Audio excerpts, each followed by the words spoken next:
a great opportunity to catch up and to compare notes as we do regularly when we meet various places around the world. My American counterparts have hosted me on a number of occasions. I felt it was about time I returned the favour, but it did give us an opportunity to speak about the situation in Ukraine, the nature of our mutual support to Ukraine's self-defense efforts against the Russian Federation's brutal and unprovoked full-scale invasion of February of last year. We also talked about the recent visit that my Prime Minister made to Washington and his meeting with our American friends, including, of course, President Biden himself, and the close coordination and cooperation that we enjoy across a range of areas, including the signing of the Atlantic Declaration. I also had the opportunity to get an update from Secretary Blinken's recent trip to Beijing, and of course the ongoing work that we do to try and encourage peace and stability around the world is a regular feature of our bilateral discussions, including, of course, our ongoing work to prevent Iran from acquiring a nuclear weapon. But this week is very much about encouraging the private sector to invest in Ukraine's rebuilding and recovery. We recognise that that means that we need to demonstrate that those investments will be effective and that they will be safe. And that, of course, means the ongoing assurance that the Ukrainians seek that they will not be reinvaded once they have successfully regained their territory. Their further integration into institutions, the Euro-Atlantic institutions and European institutions that they understandably aspire to. But of course, it also means supporting them as they perform the reform of their institutions that will facilitate the investment in their country. One of the things that we have seen, one of the things that we have witnessed with our support and with our encouragement, the very swift transformation of their armed forces to a very effective set of institutions, military institutions, and we want to see that same alacrity and pace with the reform of their governmental institutions. And with our help, with our support, with our encouragement, I have no doubt that they will replicate the speed of that transformation. And finally, whilst it was not an area of conversation with Secretary Blinken this afternoon, I want to put on record the UK government's thoughts to those individuals who are currently in the submersible in the North Atlantic. We wish them all the luck, and of course we hope that they will be swiftly found and returned to their loved ones. Thank you. And I can only echo that, James. Thank you. It's always wonderful to be in London, but it's particularly wonderful this time to be hosted by my friend, the Foreign Secretary. Greatly appreciate that, and especially appreciate your leadership, the UK's leadership, on this Reconstruction conference for Ukraine, which brings us together this week. We have more than 50 countries represented in London for the conference, not just to talk about the importance of Ukraine recovering from this war, but to make sure that it is thriving as a prosperous democracy and to take concrete steps in that direction. That's what these couple of days are all about. President Biden said from the outset of Russia's aggression against Ukraine that we would stand with Ukraine for as long as it takes, and both of our countries are deeply committed to that. We will continue to deliver on that commitment, including through a new robust U.S. assistance package that I'll be able to announce tomorrow. But as we discussed, and as on virtually everything, we are in full alignment. Ensuring Ukraine's future as a secure, sovereign, independent nation, demands not only providing for its security, but also for its economy, its democracy, and its full integration into Europe. These are really flip sides of the Ukrainian success coin that we are helping to deliver on. And that's exactly what's happening here this week. Even as we're meeting Ukraine's needs on the battlefield, as it continues to defend and take back territory seized from it by Russia, we're building a military for the long term so that it has in place the ability to deter and, if necessary, defend against future aggression. And here, I just want to, again, thank both the Foreign Secretary and all of the UK for the extraordinary support that it continues to provide, including announcing just last week another £250 million in additional security assistance, alongside almost £100 million worth of air defense capabilities. And of course, thousands of Ukrainian soldiers trained in the UK are making a big difference on the battlefield. But as I said, the flip side of this is all the work that we are doing here to help Ukraine prepare for having the strongest possible economy, the strongest possible democracy, which is actually necessary to achieve a thriving economy and for reconstruction. If Ukraine is going to attract the investment it's going to need, not just from governments, not just from international financial institutions, but from the private sector, it has to build the best possible environment to attract that investment. So we'll be talking about all of that over the next 2 days. We also had an opportunity to talk about preparations for the NATO summit that's upcoming in Vilnius, and the practical steps that we will continue to take to shore up our own security and revitalize the alliance to make sure it's prepared to meet all of the challenges of this century. As James mentioned, and as all of you know, I came to London from Beijing, and so we had an opportunity to discuss the trip that I just took. President Biden sent me to Beijing because he believes strongly that both the United States and China have an obligation to manage our relationship responsibly. And that starts with strengthening lines of communication across our governments, exploring and making clear our positions and intentions in the places where we have very significant differences, and also looking at where we might cooperate together when it's in our mutual interest, and often as well in the interest of many other countries around the world. We had very candid, substantive, and constructive conversations on each of these fronts, and I think it's clear that both sides agreed on the need to try to stabilize the relationship. And we identified specific areas where dialogue and cooperation might benefit both of us and also other countries around the world. Having said that, the hard work now, the hard diplomatic work, is going to be entrained to actually carry this forward. None of the work we're doing is done in a day or even in 2 days, even with as much time as we spent together. It's a process, and we'll be engaged in that going forward. But here again, we are in full alignment with our friends and partners. If you look at what Prime Minister Sunak spoke about in Hiroshima when all of the leaders were together at G7, and particularly when you look at what James spoke about at Mansion House, you can see that there is very clear alignment, and not just between us, between virtually all of Europe and many countries in Asia as well, and beyond.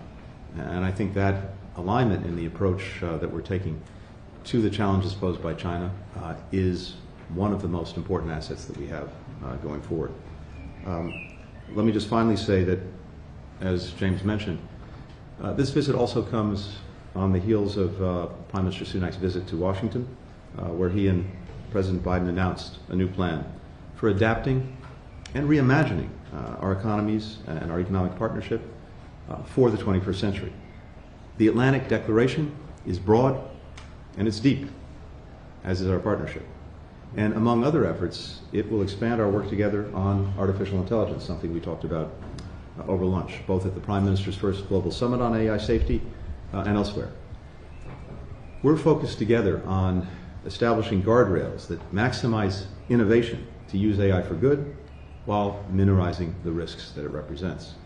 And we'll work not just with each other, but other governments, with the private sector, with civil society, to ensure that AI capabilities are used safely, that they strengthen human rights and democratic values rather than repress them, and that they advance equity, not bias.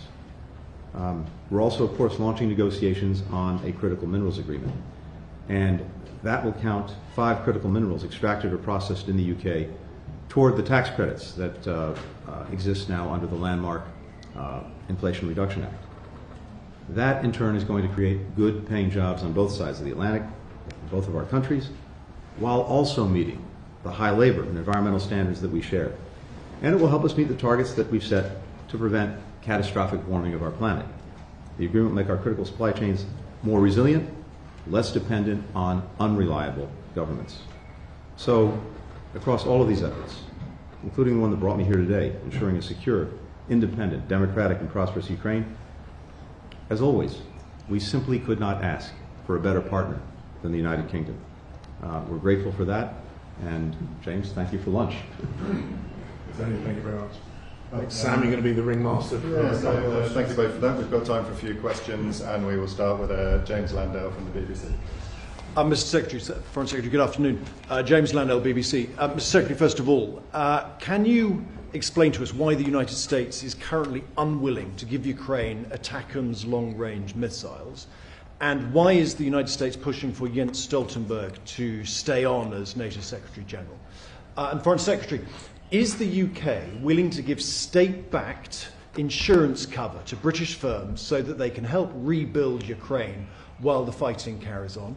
And can you explain why you're blocking the release of funds from the sale of Chelsea Football Club, more than £2 billion, that are designed to go to help those victims of the war in Ukraine? Thank you. Happy to start. On weapons for Ukraine, at every step along the way of this aggression by Russia against Ukraine, we've worked to get the Ukrainians what they need to defend themselves, and now as well to take back the territory that's been seized from them. And in fact, that started even before the aggression, as we saw the storm clouds mounting the previous year. We did drawdowns for the kind of equipment that they needed, Stingers, Javelins, and that they had in hand when the Russians did attack. And that enabled them, of course, starting with their own courage and resilience, to keep the Russians out of Kyiv, to hold on to their country, to push them to the east, to push them to the south. But ever since then, as the battlefield has changed, we've adapted to that. And we are in constant communication, constant dialogue, along with about 50 other countries who have been brought together in the Ramstein process with the Ukrainians to make sure that they have what they need. And different countries are doing different things to address those needs, and all of that is coordinated. At the same time, I think it's very important that, as always, we not get focused on any particular weapon system, because it's not just the weapon system. It's the training. It's the ability to sustain the systems that we provide them. And then it's the ability to use them in a coherent way across all of the different lines of effort that they're making, something that the Foreign Secretary knows a lot about, given his own background. And so we will be in constant dialogue with them going forward to make sure that they are getting what they need. And again, I think focusing on any one weapon system at any one time I think oversimplifies the question, and to date, I think we've been very successful collectively in making sure that Ukraine has what it needs to maximize its chances. When it comes to the Secretary General of NATO, no, we have not. We're not pushing, promoting any particular candidate. We're in very close consultation with our allies and partners to determine where we want to go with NATO and its leadership. The current Secretary General, Jens Stoltenberg, has been, in President Biden's eyes, a remarkable leader of NATO. There are also some rather extraordinary people now who people are talking about as the next Secretary General, and that's a decision that we will all make collectively as an alliance. James, thank you. I'm going to mash your two questions to me together, because ultimately this is about making sure that Ukraine has what it needs, not just to win this war of survival, this conflict about their self-defense against Russian aggression, but as Tony said, and as we discussed earlier, this week is very much about creating the conditions necessary for public sector money, of course, but predominantly private sector money to fund their reconstruction.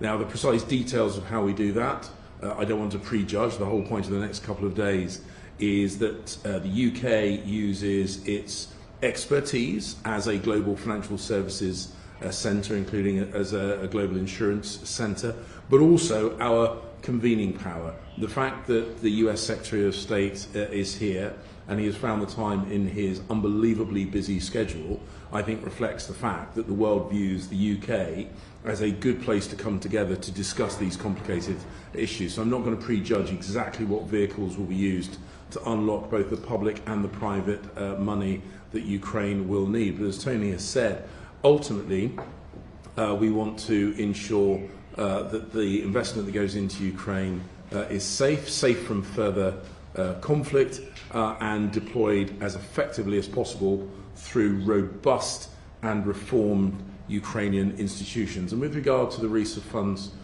from Chelsea, a foundation has been created, and that will ultimately be responsible for the distribution of those funds. But we are talking about very, very large sums, and I've made it very, very clear that I want to make sure that those funds are distributed effectively and to support the Ukrainian victims of this conflict. And it is better when such significant sums are at stake that we do it right rather than trying to do it quick. Thank you very much. We will now move on to John Hudson from the Washington Post. Thank you. Mr. Secretary, in Bali, you had the advantage to watch President Biden and President Xi wrestle with some of the biggest issues and differences between the United States and China. Yesterday, you got to meet again with President Xi, listen to his concerns about U.S. policy, and then yourself express concerns about China's policies. Do you believe that President Biden views President Xi as an equal? I'm not quite sure how to take that question, John. President Xi is the leader of China, and in and of itself, that makes him someone of tremendous significance on the world stage. President and President Xi have known each other for quite some time. As you know, when they were both vice president, they spent time together both in China and in the United States. So there's a long relationship there, good knowledge of each other. And as I mentioned earlier, I think it's very important that we have these communications, these lines of communication that are regular, that are sustained, that are high level across our government. And the trip this weekend, I think, is a demonstration of that. And I suspect that as we have more members of our own government going to China, Chinese officials coming to the United States, you'll see the benefits of that, at least in stabilizing the relationship, making sure that we're managing it responsibly, making sure that the competition doesn't veer into conflict, exploring areas of cooperation. But at the end of the day, I think that the relationship and the communication between the two leaders, between President Biden and President Xi, is most important of all. That's why they've had a number of communications and meetings to date, and that's why I expect you'll see more of that in the time ahead. Secretary Cleverly, when President Putin watches senior U.S. officials and senior Chinese officials talk for more than 10 hours, as they did in the last couple days, and have substantial conversations about the war in Ukraine, do you think that makes him nervous?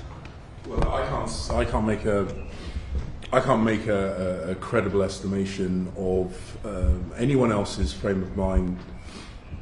But I think the broad point about the importance of engagement, particularly in turbulent times, is absolutely key. In my Mansion House speech, I made the point that international engagement matters.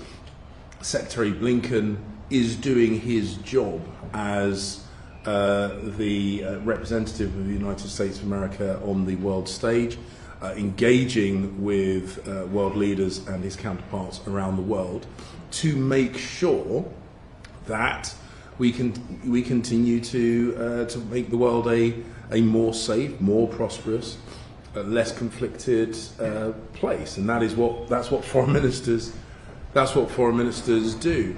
But you're right that at the moment we are very much focusing on the war in Ukraine, on Russia's brutal invasion of Ukraine, and what we do to bring that to a swift end, and on the work that we need to do to rebuild that. Thank you very much. Don McGrath, PA, Press Association. Secretary Blinken, following your meeting with President Xi, do you think that he believes that conflict with the West, with the US, is now less likely than it was before? And to the Foreign Secretary, will you be planning to visit China yourself in the coming months? And just one other small follow-up, do you think China should be invited to the Artificial Intelligence Summit, the Prime Minister Summit in the coming months as well? Well, just as the Foreign Secretary said, I can't put thoughts into President Xi's mind or anyone else's mind. So, and I'm certainly not speaking for him. So you'd have to ask him that question. What I can say is this: I think both countries see the importance of trying to bring more stability to the relationship, and certainly the United States is committed to responsibly managing the relationship, because failure to do that risks misunderstanding, miscalculation, and, as I said, risks the competition we're entering into conflict, which is in no one's interest. My sense from the long meetings that we had in China over this weekend, including the meeting with President Xi again, is that China also sees a utility and importance in having greater stability. But a lot of work remains to be done, and of course there are very profound, very significant differences that we have to continue to manage through. We were very clear that we will stand up resolutely for our interests and our values. And we had many very, very candid exchanges about places where we have real differences when it comes to our own interests, our own values, which happen to be the same ones that our friends have here, but also many other countries around the world. But it's also incumbent upon us to communicate clearly. I could not agree more with what the Foreign Secretary just said about the imperative of engagement. In fact, it would be irresponsible not to engage. Irresponsible because it makes more likely the possibility of misunderstandings, miscalculations, and thus conflict. It makes it virtually impossible for us to work to advance many of the interests that we have. We had important conversations, for example, in our case, not only about some detained Americans in China, but also about the scourge of fentanyl, which is killing more Americans between 18 to 49 than anything else, where we hope that China can play a positive cooperative role with us and other countries in getting a better handle on that. So those are just a couple of examples, never mind standing up for human rights, where engagement is absolutely vital. Well, briefly, just to add to the broader points that Secretary Blinken's made about the importance of engagement, in my Mansion House speech, I highlighted that engagement was one of the three pillars of the UK's foreign policy towards China, including domestic protections, including building strong friendships and alliances in the region and beyond. A big part of engagement is, of course, face-to-face. I've had face-to-face meetings with Chinese officials, and of course I'm looking at the options of a potential visit, but there are no details at this stage. Thank you very much, and time for one more question from William Alden, Wall Street Journal. Thank you so much for having this Mr. Foreign Secretary. Maybe first for Secretary Blinken. We reported that China is preparing a military training facility in Cuba, and was just wondering that the readout of the meeting that you just attended when we were in Beijing said that the two sides discussed China's intelligence activities in Cuba. But I'm wondering, did you discuss with Xi Jinping their military activities in Cuba, and whether that kind of action, either in the waters around North America or the waters around China, could affect the detente that has emerged recently between the U.S. and China? And then for Mr. Foreign Secretary, I just wanted to expand on the BBC's question.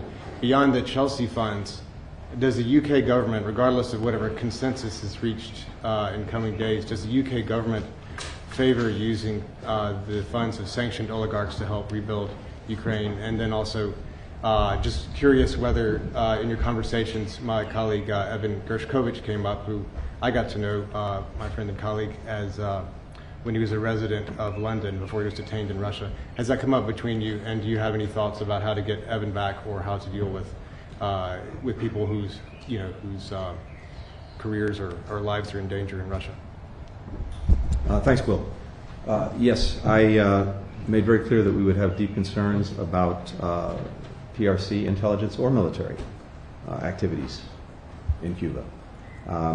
Since the start of this administration, we have engaged a number of countries where we've seen consideration of having some kind of presence by China, intelligence, military, and we've engaged in a number of diplomatic efforts in that regard, and I think they've had some success in slowing down these efforts. This is something we're going to be monitoring very, very closely, and we've been very clear about that, and we will protect our homeland. We will protect our interests. Thank you. On the situation with regards to the rebuilding of Ukraine, as I've said, we recognise that governments have a role to play. We feel the private sector has a role to play. But I think there is a very strong principle of natural justice, whereby a significant, perhaps even the majority burden for the rebuilding should sit on the shoulders of those who have either been responsible for funding or facilitated this brutal full-scale invasion of Ukraine. Earlier on this week, yesterday in fact, the UK passed secondary legislation which meant that we can continue to freeze sanctioned assets until reparations are made by those individuals whose assets have been sanctioned.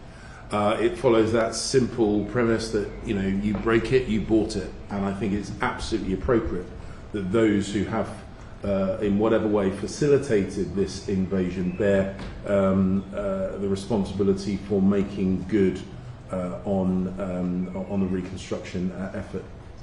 With regard to Evan, actually this was an issue that came up on my most recent visit to Washington. I spoke extensively at the UK's embassy in Washington in front of an assembled reception of journalists. The UK's position on press freedom and the protection of journalists is long-standing, and I very much reflect that today. The way nations treat journalists is the canary in the mine to the way they treat citizens more broadly, where journalists are free to scrutinise, criticise, publicise. That shows a healthy society. Where journalists are murdered, abducted, or illegitimately imprisoned, it is a very, very concerning marker. Sadly, the situation in Russia, we know, is not a benign environment for journalists and truth tellers, and the UK's position on the protection of journalists remains absolutely unwavering. Ladies and gentlemen, thank you very much for your time.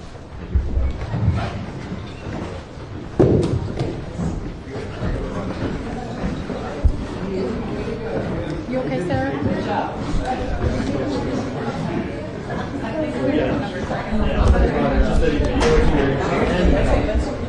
But he didn't say.